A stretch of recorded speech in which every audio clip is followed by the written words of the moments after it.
Ever wonder why some millionaires are out there rocking hoodies, sipping drip coffee, while the other ones, they're out there loudly popping bottles on yachts, and somehow they end up broke on Tuesday?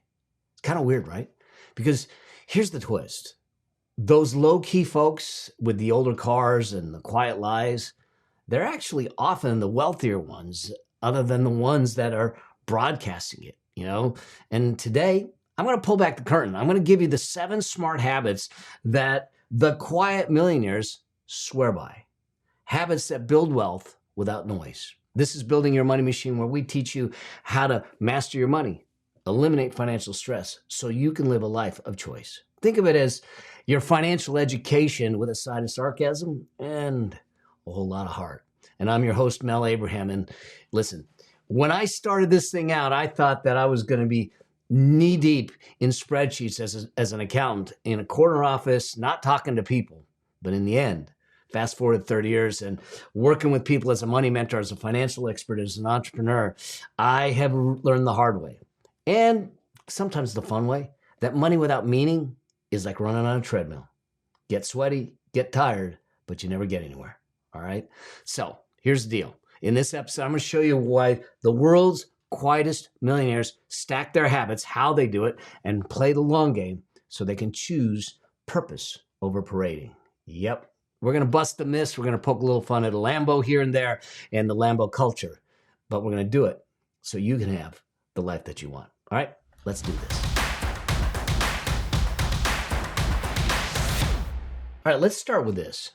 What do Warren Buffett and Kim Kardashian have in common? Yeah, I mean, it's obvious. They're both wildly wealthy. But let's be honest. Only one of them is still living in the modest house that they bought in the 1950s. And I'm not sure, but he might even still be driving a car with roll-down windows.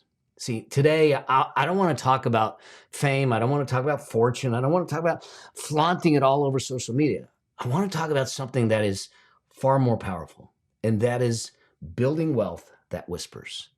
And it whispers while it works hard for you behind the scenes, while you sleep 7 days a week, okay? This is for those of you that don't need the spotlight to shine, who understand that real wealth isn't loud. It's liberating. It's freeing. So why does it matter? Why would someone want to be what I call a quiet millionaire? Well, let's be real. Why not show it off? The watch, the house, the yacht, it's all tempting. It really is, but why not? Well, here's what I've seen with over 3 decades with work behind the curtain, behind the scenes of wealth, and working with the truly wealthy. They play a very different game.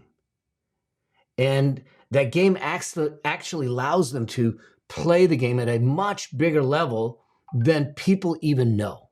And the first thing is that they are free from emotional pressures. They have emotional freedom. There isn't a pressure to impress. There isn't a pressure to the neighbor got the next Denali, I got to get the next Denali. There isn't this one-upsmanship. There isn't that pressure for that. There isn't a thing where they feel like they have to pretend or perform. They just live. It's one of the reasons I say that we always start our financial plans and the work that we do with the vision for your life. What is your vision for your life? Not someone else's, not social media's, not your parents, not your siblings, but you. Let's live that one. That's what you're here to do. The other thing that I think they realize is that they have financial security. And they have security because they've reduced the exposure to scams, to hackings, and to stress, to lifestyle inflation, all the things. By putting it all out there in a big way, you expose yourself, you open yourself up to the possibility for scammers to get a hold of you, for people to come after you. And at the same time, if you're in constant comparison, trying to outpace some of the people around you because of how it looks from the outside, then you're under constant stress, and your lifestyle is under constant inflation and scope creep. It is constantly growing, which puts more pressure on your finances. It puts more pressure on your wealth. See, quiet millionaires don't concern themselves with that. The other thing that happens is that they have better privacy and peace. They get to live on their terms, not on Instagrams, not on social medias, not on the medias, not on anyone else's. They're private and everything. And then the last, I think, thing that happens with quiet millionaires is that they have legacy with a purpose. They make a quiet impact that often runs deeper and lasts longer. We have this dear man that we just lost way too early. He was very young. He was in his 60s to cancer in our neighborhood. And he's a guy, I didn't know much about him other than he would walk his dogs. He was really great with our dogs, really friendly. And he, unfortunately, his cancer came back and he passed away prematurely from it. Unbeknownst to me, he was quietly supporting so many causes at the University of California of Irvine, UCI, which is where all my medical is, so I'm very familiar with it, to the point that they created some things in his honor because of how much impact he had. He never wanted a name on a building. He never wanted any of that stuff. He just wanted the impact. And so I think that there's a lot of quiet millionaires that we don't realize are having tremendous impact because they don't want to be recognized. So if you're here to build wealth, if you're here to do it without selling your soul and to have peace of mind, let's talk about how quiet millionaires actually do it. How do they do that in a way that they have peace, they have the life they want, they have the impact and the legacy that they envision? Okay. Well, I think there's a couple of habits. And the first one is this, and it may be shocking to you, but live below your means. Always. You'd be shocked how many millionaires still clip coupons. Not because they have to, but because they value their freedom more than they value the flexing of the financial muscle. Do I look for a deal? Always. Heck, before I order anything online, I always search for a promo code. Why not? If they're going to give me 10, 20% off, 30% off, why not? Here's the thing. When your lifestyle grows with your income, you're not building wealth. You're just building stress. You're building a brighter brand of stress, a brighter brand of expenses. Living below your means is the key to having the margin to build the wealth and do the things you want. Now, let me clarify something. Living below your means isn't deprivation. It's design. Okay, so I'm not saying to deprive yourself from the things you enjoy. Lord knows we don't deprive ourselves from the things that we enjoy. But we don't get pushed into doing things that we don't enjoy just to kind of keep up with the Joneses. Okay? I want margin in my life. I want options in my life. And overall, I want peace in my life. I don't care what it looks like from the outside. I care what I experience on the inside and what people that are around me experience. I'm not going to trade the appearance of wealth for the experience of freedom. And I don't think you should. I mean, think about this. Who's really winning? The guy who leased a Lambo and has a ton of credit card debt, or the woman in yoga pants at Target who owns 5 rental properties and just paid cash for her daughter's college? Yeah, I think the answer is obvious. All right. Leads me to habit number 2. Automate your wealth. Quiet millionaires, not only do they want to be quiet, they don't want to rely on willpower. They rely on systems. The more I can put processes and systems in place, the easier it is. Think about this. 80% of your wealth building comes from behaviors, habits, and decisions. 80%. Okay? If I can then go and automate my behaviors, habits, and decisions, how much better is that? Because now the majority of my wealth building is happening without me and my efforts. The quiet wealthy, they set up automatic transfers. It transfers from their operating account to their investment account, to their savings account, to their sinking fund account. It automatically pays down their debt. It automatically pays their bill. They eliminate the friction with follow through, because friction is the enemy of follow through. And so anytime you have to pull a lever, push a button, log in, do something, you're putting friction between you and your financial future. I want to remove that friction. If you don't think that works, what do you think the credit card companies did? They gave you a card to remove the friction from the buying decision. So all you have to do is tap, swipe. You don't even have to do that. You have a phone, you click. So now you look at it and go, let's remove the friction from my wealth creation more so than anything else. Think about your money like they're their employees. You don't have to micromanage every dollar when you have systems in place. You never have to worry about, are they getting things done, because it's automatically happening for you, okay? So in a sense, it's set it and forget it, but I never want you to forget it. I want you to always check the pulse on the patient. But you don't have to watch your wealth 24/7. You don't have to check the time cards for your wealth. It's just building and working in the background. That leads me to habit number 3. Habit number 3, prioritize assets over image. Okay, here's the rule. Assets first, aesthetics second. Quiet millionaires don't spend money to look rich. They spend money to become rich. Big difference. Big difference.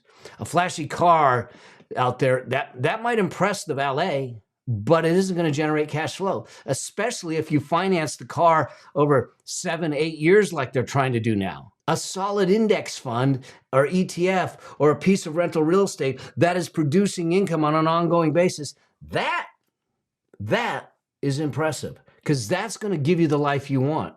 But not only is it going to give you the life you want, it's going to give it to you over and over and over again. Because that flashy car, you're going to have to replace it with another flashy car. And it becomes this addiction, this dopamine hit that you have to do all the time. So, and if we're honest with ourselves, your future self actually doesn't care how you looked on Instagram in 2025. They care whether or not you gave them the gift of freedom in the future and the gift of presence in the present. So I look at it and say, ask yourself this before you make a big purchase.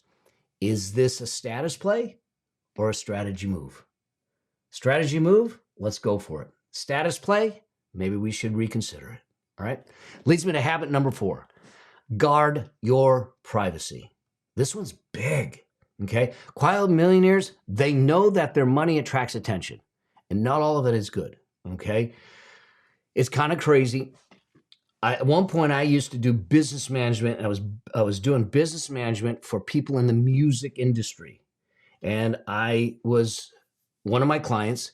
She was getting ready to go to Hawaii. She stopped at a store. She was in her convertible Mercedes back then, and she rear-ends someone. She gets out of the car. She dials her cell phone, calls me, tells the guy that she just rear-ended, "This is my business manager. Talk to him. He'll get it all taken care of." All right. What do you think the guy she hit just saw? Dollar signs. Dollar signs. It attracted attention. So here's the thing. I think that we need to be smart about it, especially in today's environment with AI, with the hacks and the scams that are going on. We don't need unwanted notoriety or attention. I once read about a guy who won $22 million in the lottery. He told his wife, and he didn't tell anyone else, not even his kids. Why? Because he wanted the privacy protection. He wanted the privacy. He didn't want people coming to him for loans, people coming to him saying they got investments. He didn't want scammers trying to scam him. They didn't want any of it. So you don't need to make a public service announcement every time your net worth goes up. Keep it tight, keep it quiet, celebrate quietly, enjoy your life. The real flex is security and peace of mind. It's not a broadcast. You're building a money machine to serve you, not to feed strangers' opinions, but to serve you, your causes, your missions, your family, the people you love. All right? Habit number 5. Avoid lifestyle inflation or creep. Here's the trap. You get a raise. You make more money. So you go and get a nicer car. You upgrade the house. Then suddenly, all of a sudden, country club dues show up, and somehow you're still living paycheck to paycheck.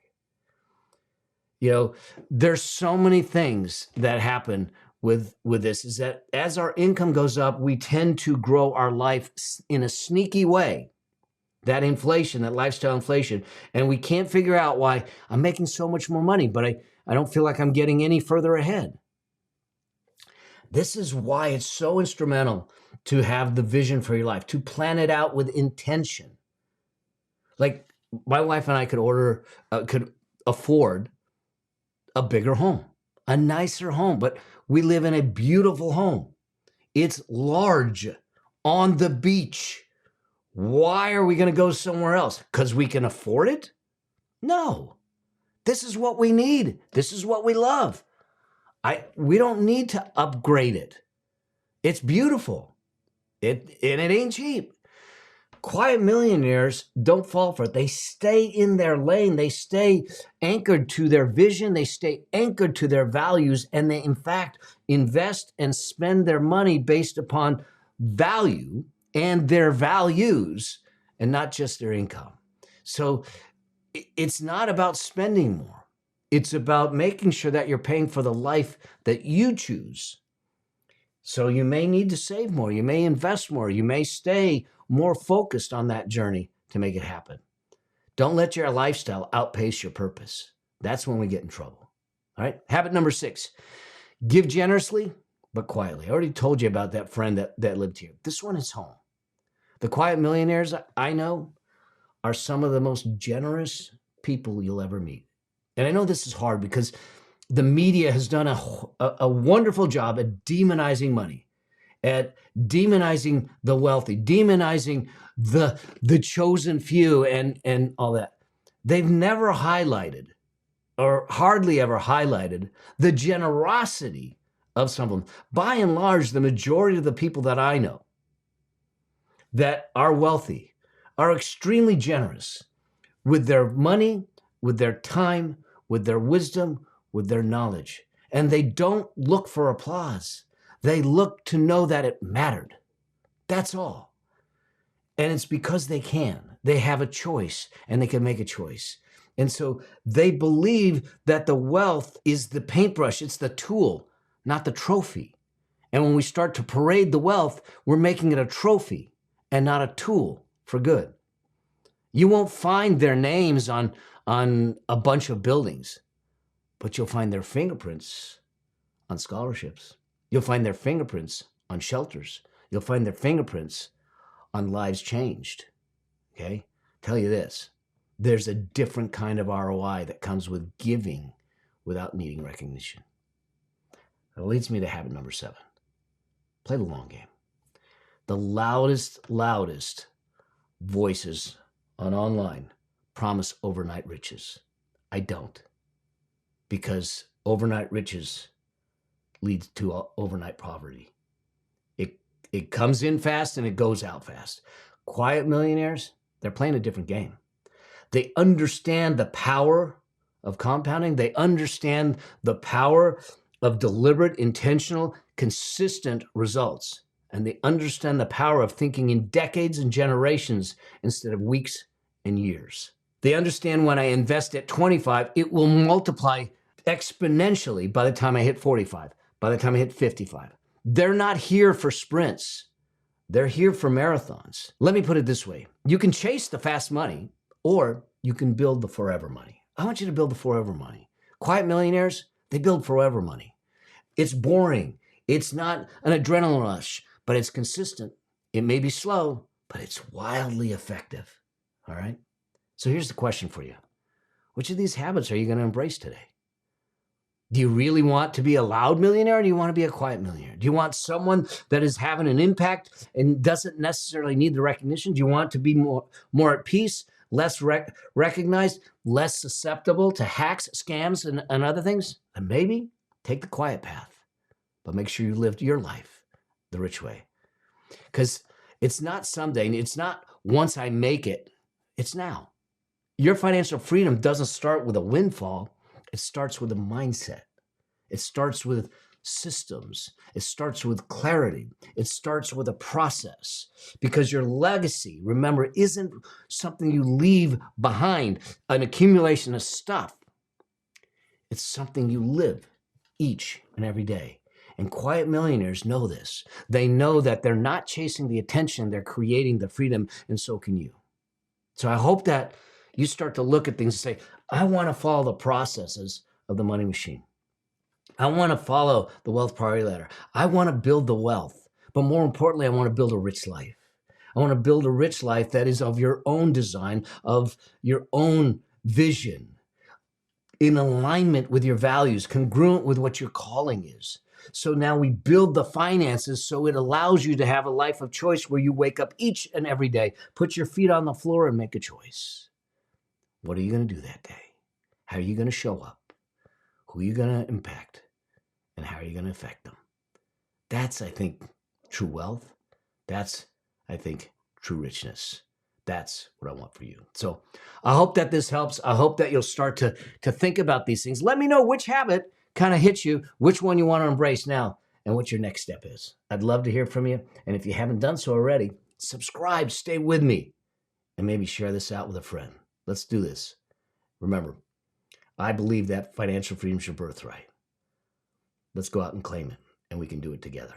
All right? Until I get a chance to see you in another one or on your road to financial freedom, as I always say, always strive to live a life that outlives you. See you in the next one. Cheers.